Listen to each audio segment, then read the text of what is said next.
Hello friends, super star నుండి కొత్త movie trailer ఒకటి వచ్చింది భయ్య. మరి ఆ ట్రైలర్ ఎలా ఉంది, హిట్ అయ్యే ఛాన్స్ ఉందా లేదా అనేది అయితే తర్వాత చెప్తాను భయ్య. దానికంటే ముందు ఆ మూవీ యొక్క టైటిల్ గురించి చెప్పాలి. మరి ఈ టైటిల్కి సంబంధించిన కొన్ని ఇష్యూలు, కొన్ని ఇన్సిడెంట్లు నా లైఫ్లో జరిగినవి, రియల్ స్టోరీలు అనేవి మీకు చెప్తాను. దాని తర్వాత ట్రైలర్ గురించి మాట్లాడుకుందాం. 10 years బ్యాక్ నేను తమిళనాడుకి ఫస్ట్ టైం వెళ్ళాను. అలా నడుచుకుంటూ వెళ్తుంటే ఒక ఇంటి దగ్గర పూల మొక్కలు బాగా కనిపించినాయి భయ్య.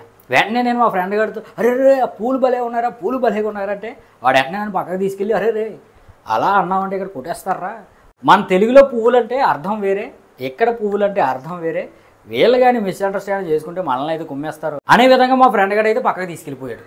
అసలు మ్యాటర్ ఏంటంటే పువ్వులు అంటే అక్కడ ఈ విధంగా పలుకుతారనమాట.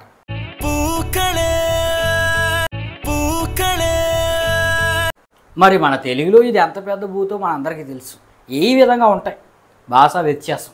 పోనీ టైటిల్ అన్నా తెలుగులో పెట్టాలి కదా.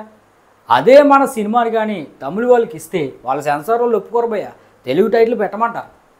పోనీ ఆ టైటిల్ ఏమైనా చక్కగా ఉంటాయంటే అవి కూడా ఉండదు. అది పలకడానికే మనకి చాలా చండాలంగా ఉంటుంది. వెట్టాయనా లేదంటే ఒట్టాయనా ఏంటో నాకు అర్థం అవ్వట్లేదు.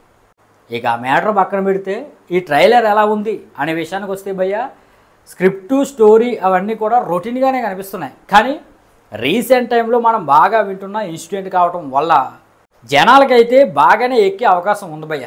అందులోకి సస్పెన్స్ థ్రిల్లర్ కాబట్టి బాగానే నడిచే అవకాశం ఉంది. స్టోరీ పరంగా పర్లేదు. అలాగే ఈ మూవీ యొక్క కాస్ట్ కూడా చాలా పెద్దది భయ్య. అమితాబ్ బచ్చన్ గారు, ఫహద్ ఫాజిల్ గారు, రాణా గారు, ఈ విధంగా మంజు వారియర్ గారు, ఇక సూపర్ స్టార్ ఎలాగ ఉన్నాడు. పెద్ద కాస్ట్తో వస్తున్నారు.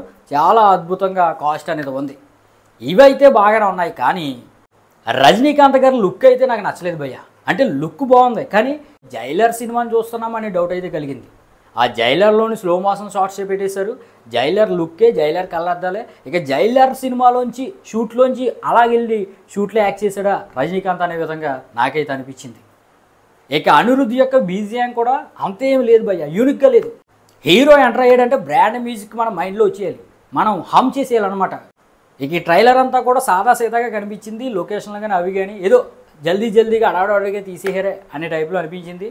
మరి ట్రైలర్ను కూడా అలాగే అడావిడిగా వదిలేశారు. టైటిల్ పేరు కూడా, సినిమా పేరు కూడా తెలుగులోకి మార్చలేదు. మరి ఈ అక్టోబర్లోనే రిలీజ్ అవుతుంది. రిలీజ్ అయిన తర్వాత మూవీ ఎలా ఉందో చూద్దాం. మరి ఈ ట్రైలర్పై మీ ఉద్దేశాన్ని అయితే కింద కామెంట్ చేయండి.